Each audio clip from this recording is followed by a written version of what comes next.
출애굽기 40장 38절 함께 말씀 읽고 하나님 앞에 영광 올려드립니다. 다 같이 시작. 낮에는 여호와의 구름이 성막 위에 있고 밤에는 불이 그 구름 가운데 있음을 이스라엘 온 족속이 그 모든 행하는 길에서 친히 보았더라. 아멘. 35주년을 맞이한 우리 제일교회 그동안 함께 했던 모든 성도들 감사를 드립니다. 교회가 35년 동안 한결같은 마음으로 달려올 수 있었던 것이 주님의 놀라운 은혜인 줄 믿습니다. 오늘 말씀의 제목은 그대로 되게 하소서입니다.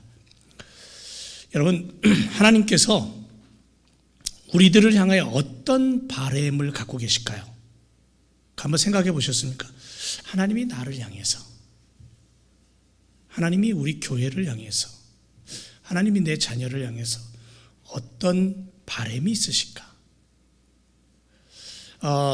오래전에 노사연 씨가 부른 노래 중에 바램이라는 노래가 있습니다. 이 노랫말, 여러분도 아시겠지만 노랫말을 보면요, 인생의 길 위에서 힘들고 지쳐 있을 때에 함께 하는 사람이, 곁에 함께 있는 사람이 사랑한다는 말을 해주면서 힘든 내 얘기를 좀 들어준다면 내가 살아가는 이 땅의 길이 비록 사막과 같은 길이라 할지라도 나는 꽃길이라고 생각하면서 함께 인생의 길을 걷겠습니다 라는 아주 가슴 찡한 그런 노랫말입니다. 유튜브 한번 찾아서 한번 들어보세요. 정말 좋습니다.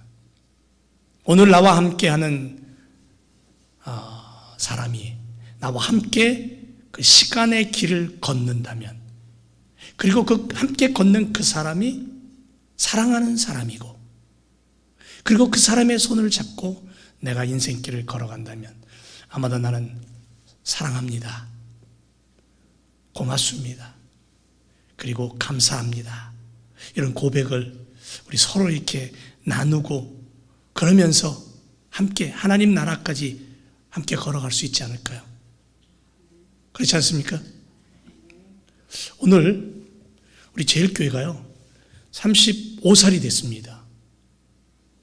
좋아요? 싫어요? 나이 먹으니까 싫어요? 35번의 생일을 교회가 맞이했습니다.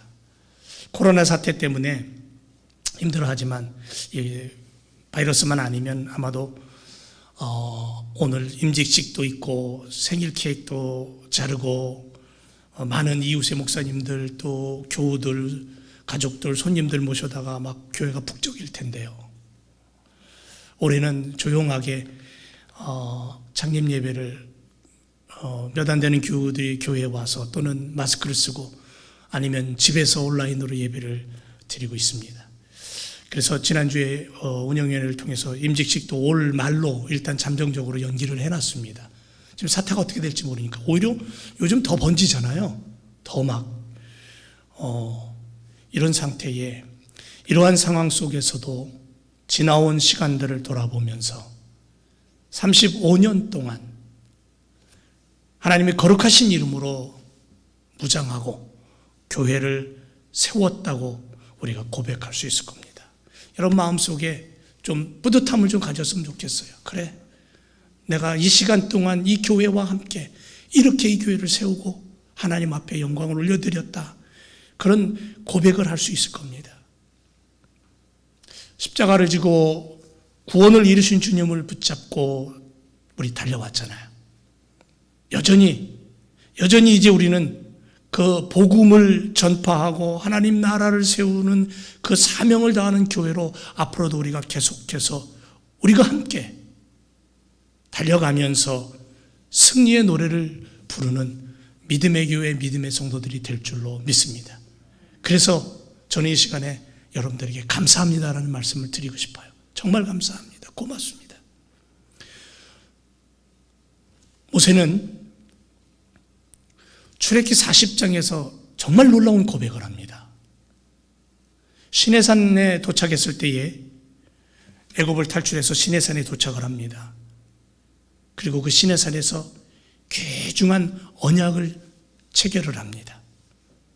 이 시내산 언약을 통해서 하나님과 이스라엘이라는 그 민족은, 백성들은 약혼식을 한 거예요. 새끼손가락 걸고 약혼식을 한 겁니다.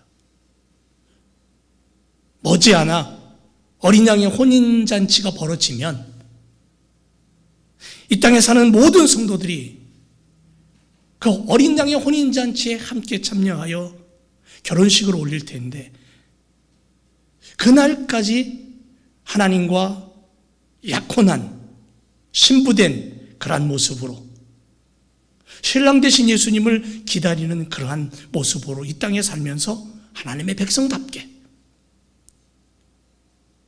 주님의 신부답게 그렇게 이 땅을 책임과 의무를 가지고 살아가라. 그래서 시내산에서 그 언약을 체결한 거예요. 그리고 그렇게 살아갈 때 전능하신 여호와 하나님께서 너희와 함께 할 거야. 너희를 도와줄 거야. 그 이야기가 출애굽기에 시내산 언약에서 등장을 하고 있습니다. 모세는 하나님의 말씀을 듣고 일하기 시작을 합니다. 그래서 제사장을 세우고 제사장답게 꾸밀 때에도 성막을 짓고 그 성막 안에 들어갈 각종 예배에 필요한 도구들, 물건들을 준비하고 자리를 배치할 때에도 여전히 모세는 하나님을 의지했고 하나님을 바라보며 일했습니다. 출애굽기 40장에는 그래서 계속해서 반복되는 하나의 문장이 있습니다. 그게 뭐냐면 여호와께서 모세에게 명하신 대로 되니라. 정말 놀라운 거예요. 여호와께서 모세에게 명하신 대로 됐다. 아주 명료하게 나무에다 못을 박듯이 그렇게 말씀이 정확하게 기록이 되어 있습니다. 32절까지 보면 무려 8번이나 이 똑같은 말이, 문장이 기록이 되어 있습니다. 반복되어 있다는 거죠. 이건 뭐냐면 굉장히 중요하다는 의미예요. 그냥 무조건 반복한 게 아니거든요.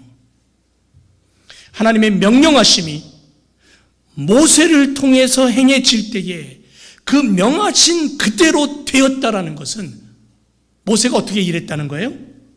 하나님을 전적으로 의지했다는 거죠. 하나님을 전적으로 믿고 따랐다는 거예요. 그리고 이 이야기 속에는 또 하나의 우리가 고백할 게 있는 게 뭐냐면, 하나님이 그렇게 명령해 놓고 야 모세야 너 이렇게 해, 이렇게 성막을 만들어, 이렇게 해 라고 명령해 놓고 하나님 뒷짐 주고 구경하고 계시지 않았다라는 거죠. 어떻게 하셨어요? 불구경하신 하나님이 아니라 100% 그것이 완벽하게 이루어지도록 하나님이 함께 하셨다는 거예요. 그러니까 하나님이 함께 일하셨다는 거죠. 이게 놀라운 거예요. 하나님의 세밀하심과 철저하심이 느껴지는 말씀이죠. 하나님이 모든 것을 해결하시고 야 이제 다 됐다 모세야, 야 이스라엘 백성들 니네들 수고했다, 그리고 가버리셨나요? 아니요. 그리고 나서 어떻게 하셨냐면 그 가운데 그 자리로 하나님이 좌정하셨다 그랬어요. 그래 보면 성막을 다 만들고 성막 제일 안에 끄트머리에 지성소 안에 그 조그만한 2평도 안 되는 조그만한 그런 방이에요. 거기 전능하신 하나님이 내려오셔서 좌정하셨어요. 거기 끼 앉으신 거예요. 그 위대하신 하나님이 뭐가 부족해서 그들 중심에 오셔서 좌정하셨다라고 성경은 우리에게 가르쳐주는 거죠. 그리고 세상에 그 어떤 힘과 그 어떤 능력이 온다 할지라도 결단코 하나님을 그곳에서 그 자리에서 밀어낼 수 없다라는 거예요. 다만 계약을 파기하고 약혼을 파기하고 하나님의 자리가 싫다고 등을 돌려버리면, 하나님이 인격이신 분이잖아요. 우리가 인격적으로 만날 수 있는 분이잖아요. 그렇기 때문에 하나님은 그 자리를 고집하지 않으셔요. 계약이 파기되면 하나님은 그 자리를 스스로 떠나셔요. 이 이스라엘 사람들이 하나님을 등 돌리고 떠나버렸을 때 하나님은 그 엄청난 예루살렘 성전 등을 돌려버리셨잖아요. 이방의 우상들을 끌어다가 하나님을 제사하는 자리에다 놓았을 때에 하나님은 그들을 용서하지 않았잖아요. 결국 망하는 길로 갈 수밖에 없었던 것을 성경을 통해 우리는 발견하게 되는 겁니다.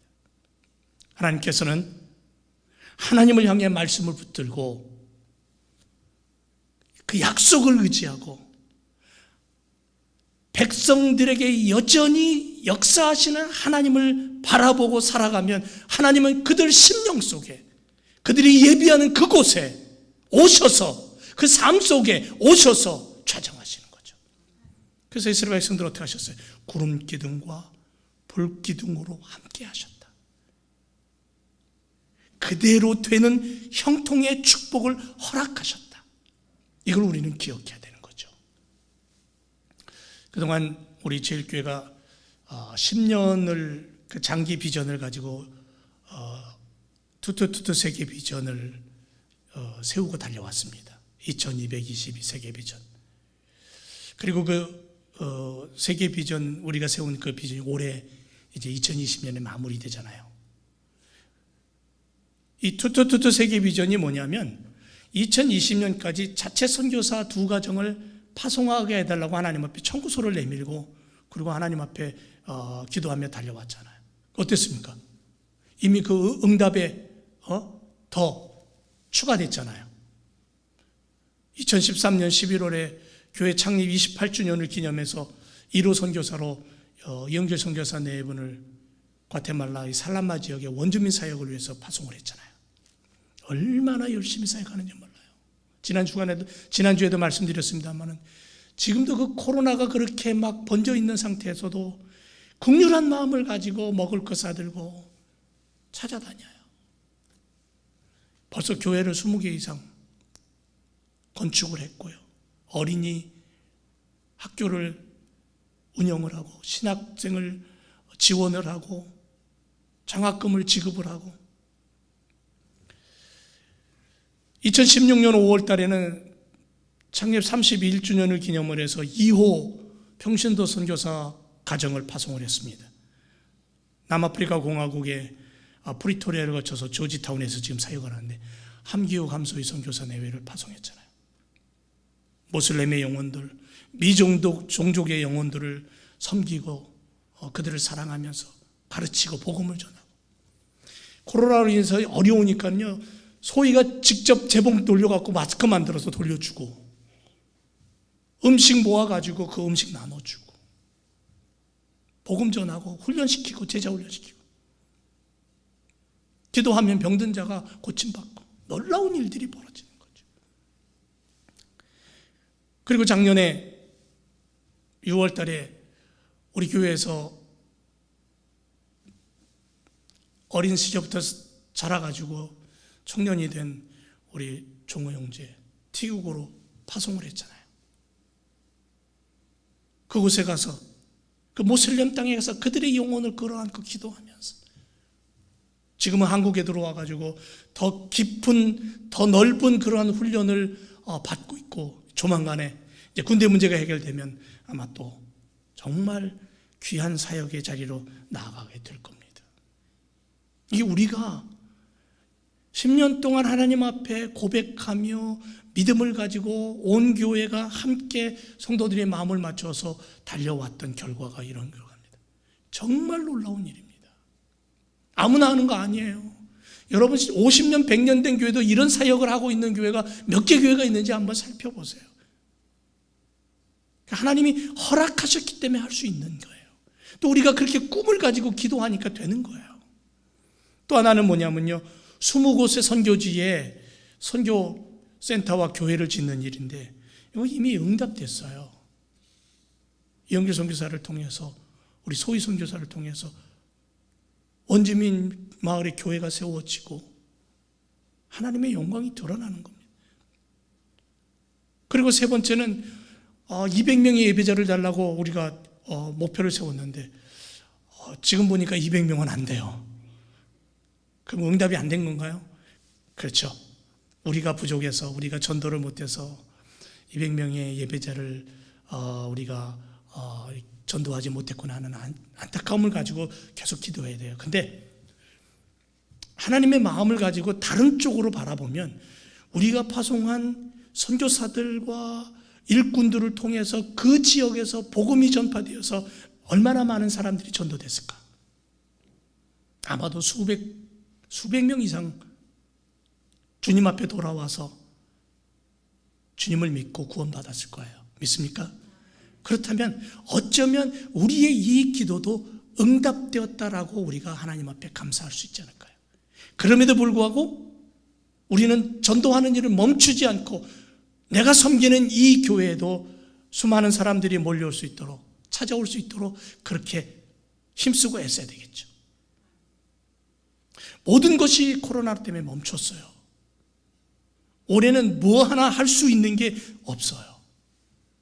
그럼에도 불구하고 우리가 보낸 사역의 현장에서 주님의 일꾼들은 멈추지 않고 있어요.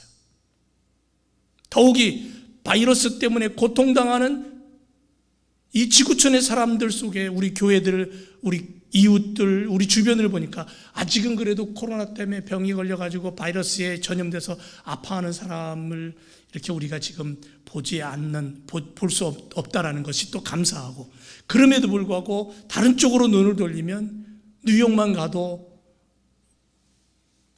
우리 교단의 목사님 교회에 어느 분이 코로나 때문에 돌아가셨다는 얘기도 듣게 되고요. 어떤 분이 바이러스에 감염되어 가지고 격리되어서 지내고 있다는 얘기도 듣게 되고요.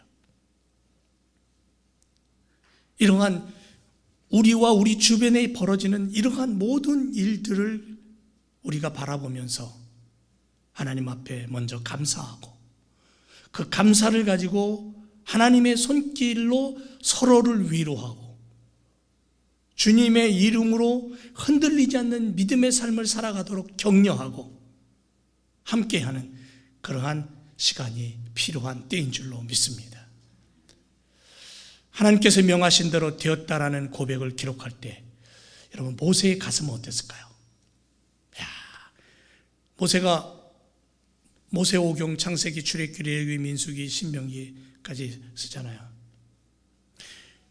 모세가 하나님이 허락하셔서 성경을 기록할 때에 바로 이 출애굽기 40장에 하나님이 명하신 대로 되었다라는 그 문장을 기록할 때 모세의 가슴은 아마 정말 쾅쾅쾅쾅 뛰었을 거예요.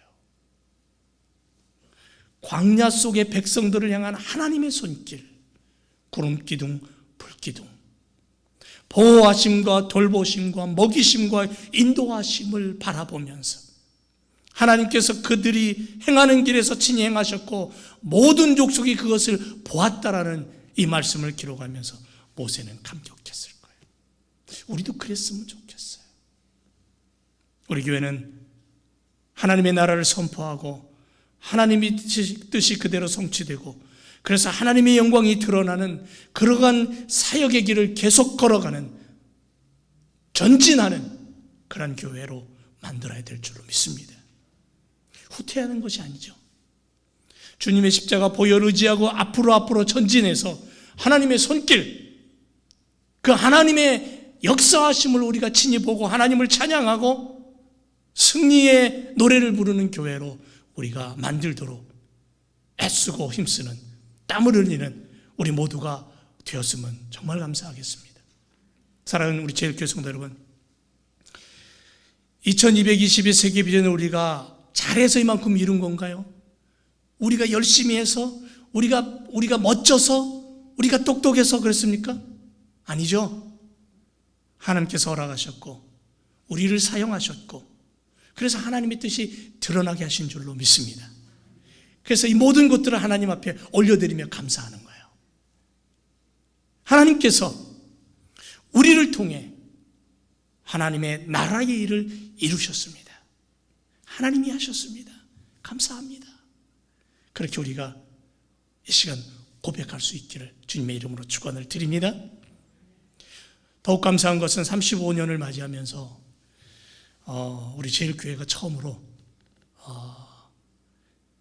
이 신학생을 배출하게 됐어요. 얼마나 감사한지 모릅니다. 노스웨스트 나사렛 유니버시티, 우리 나사렛 교단에 그 신학대학이 있어요. 유스, 그리고 아이들, 패밀리, 목회자 과정, MDB 과정이죠. 신학 석사, 목회자가 되기 위한 대학원 과정에 우리 혜정자매가 수업을 시작을 했어요. 공부를. 얼마나 감사한 일인지 몰라요. 35년 만에 우리 제일교회에서 이제 목회자가 이제 배출이 될 수 있어요. 나사렛 교회는 여자 목사님 안수주거든요. 기대가 됩니다. 다음 세대에 소망이 생겼어요. 제가 오랜 시간부터 오래전부터 다음 세대를 고민하고 있었는데 우리 혜정자매를 통해서 다음 세대에 어떠한 소망이 생길 수 있었어요. 제일교회가 앞으로 50주년, 100주년, 200주년을 맞이하면서 주님 오시는 그 순간까지 복음의 털을 다지는 교회, 다음 세대가 꿈꾸는 교회, 다음 세대, 그 다음 세대가 하나님의 말씀으로 예비하고 기도하는 교회, 십자가의 은혜와 사랑이 넘쳐서 복음을 전파하는 교회, 그런 교회, 그래서 생명력 있는 교회, 이런 교회가 우리 교회가 되기를 소망하며 꿈꿔봅니다. 여러분도 저와 같이 꿈을 꾸세요. 예? 돈 안 주니까 그런 꿈 안 꿀래 그러지 마시고요. 예, 함께 꿈을 좀 꿔봅시다. 생명력 있는 교회, 생명력 있는 교회, 계속 살아서 움직이고 성장하고 열매를 맺고 그리고 또 다른 생명을 낳는 교회. 열매만 따먹고 끝이 아니라 또 다른 씨를 심어서 또 다른 나무가 성장하는 또 다른 생명을 낳는 재생산의 교회. 그런 교회가 우리 교회가 되기를 주님의 이름으로 축원을 드립니다. 35주년을 맞이하면서 그런 다짐을 우리가 했으면 좋겠어요. 생명력 있는 교회를 꿈꾸는 성도들. 그러기 위해 우리의 변하지 않는 목표와 기초적인 틀이 필요해요. 여러분, 집을 지을 때에 기초가 튼튼하면 오래 가잖아요. 그죠? 반석 위에다가 집을 지으면 이게 웬만큼 폭풍이 와도 끄떡 없습니다. 지난주에 그 태풍 왔잖아요. 막 나무가 부러지고 난리가 났습니다. 나뭇가지가 온 천지에 난리 났고요. 전기가 저희 집도 27시간 이상인가 안 들어왔다가 겨우 들어왔어요. 어떤 집 지나다 보니까는 막 굵은 나무들이 뚝뚝 부러지고요. 근데 기초가 견고한 기둥, 기초가 단단한 교회. 거기에다가 지붕을 얹고 장식을 해야 멋진 교회로 성장할 수 있는 거예요. 그래서 우리 교회가 앞으로 50년, 100년 시간이 가면 갈수록 안에 장식이나 구조는 바뀔 수 있어요. 페인트가 다 벗겨지면 새로 칠을 할 수 있고, 또 낡은 거는 또 새로 교체할 수 있고, 우리가 옷을 입고 다니다가도 옷이 좀 시대에 뒤떨어졌다든가 좀 낡으면 다른 걸로 사 입을 수도 있고 할 수 있지만, 그러나 기초, 껍데기, 겉은 단단해야 돼요. 변함이 없어야 돼요. 우리 교회의 기초가 뭐가 돼야 되냐면, 여러분 벽에 있는 거 이 세 가지가 기초가 돼야 돼요. 말씀에 집중하는 것, 예수님께 붙잡히는 것. 그래서 성도들의 삶이 성경이 움직이는 삶을 보여주는 것. 이건 우리 교회에 변하지 않는 틀이 돼야 돼요. 틀. 또 하나의 틀이 뭐냐면 사랑과 나눔과 봉사의 틀입니다. 주님이 긍휼한 마음으로 우리를 보셨죠. 주님이 고아와 과부를 얼마나 긍휼히 여기시고 불쌍히 여기시는지 몰라요. 병든 자들, 죄를 짓고 붙잡혀서 끌려온 여인을 향하여서도 예수님 뭐라 그러셨어요?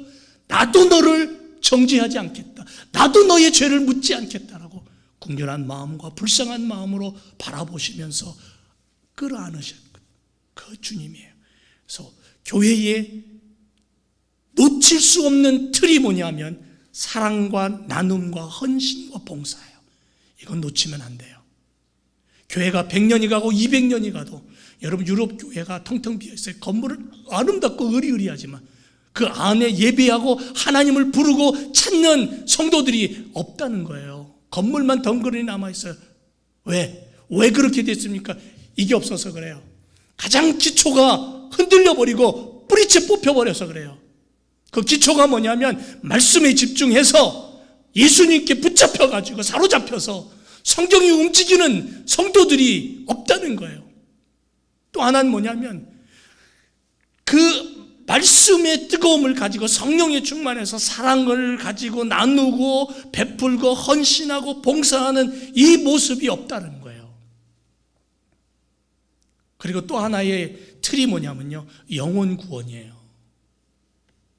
사람을 긍휼히 여기면 그 영혼을 들여다보고 아파할 수밖에 없어요.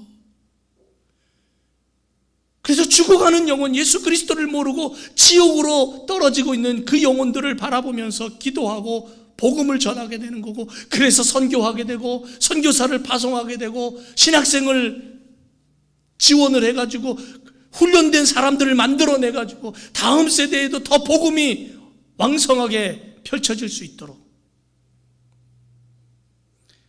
영혼 구원에 대한 간절함이 교회의 기초가 되지 않으면 교회는 흔들리게 돼요. 그리고 이 모든 것들을 통해서 최종적으로 우리가 뭐 해야 되냐면 요한복음 4장 24절에 보니까 하나님은 영이시니 예배하는 자가 신령과 진정으로 예배하라. 저기 있죠. 참된 예배, 올바른 예배를 통해 하나님 앞에 영광 올려드리는 거예요. 예수님께 사로잡혀서 말씀을 가지고 움직이는 교회, 사랑과 나눔과 헌신과 봉사를 기초로 삼아서 주님의 긍휼함을 나누고 보여주는 교회, 그래서 영혼을 사랑하고 그 영혼을 건지기 위해 복음을 전하고 파송하고 거둬들이는 그러한 교회로 틀을 가진 그 교회가 결국은 수많은 사람들이 주님 앞에 와서 뭐 하냐면 죽어가는 영혼들을 불러들여서 뭐 하냐면 예배하는 거예요. 예배를 통해 하나님의 영광을 올려드리는 거예요.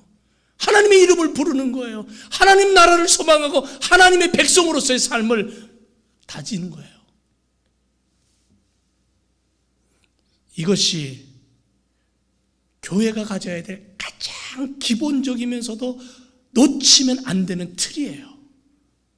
우리 제일교회가 이 틀을 잊어버리지 않고 성도들의 삶 속에서도 이 틀을 잃어버리지 않고 하나님을 바라보며 믿음으로 살아갈 때에, 교회를 섬길 때에 하나님은 이 제일교회를 통해서 다음 세대, 그 다음 세대, 오고 가는 모든 세대 속에 하나님의 뜻이 드러나는 교회로, 죽어가는 영혼이 건진받는 교회로 세워주시고 쓰실 줄 믿습니다. 35주년을 맞이하고 보내면서 우리 다시 한번 다짐하죠. 우리 교회는 이런 교회다. 이런 틀이 있다. 한 마음, 한 뜻, 한 소망, 한 열매를 거두기 위해 균형 잡힌 교회로 온 성도와 교회가 그렇게 성령 충만해서 사명 감당하는 교회, 그런 교회를 우리가 만들어가기를 주님의 이름으로 축원을 드립니다. 기도하겠습니다.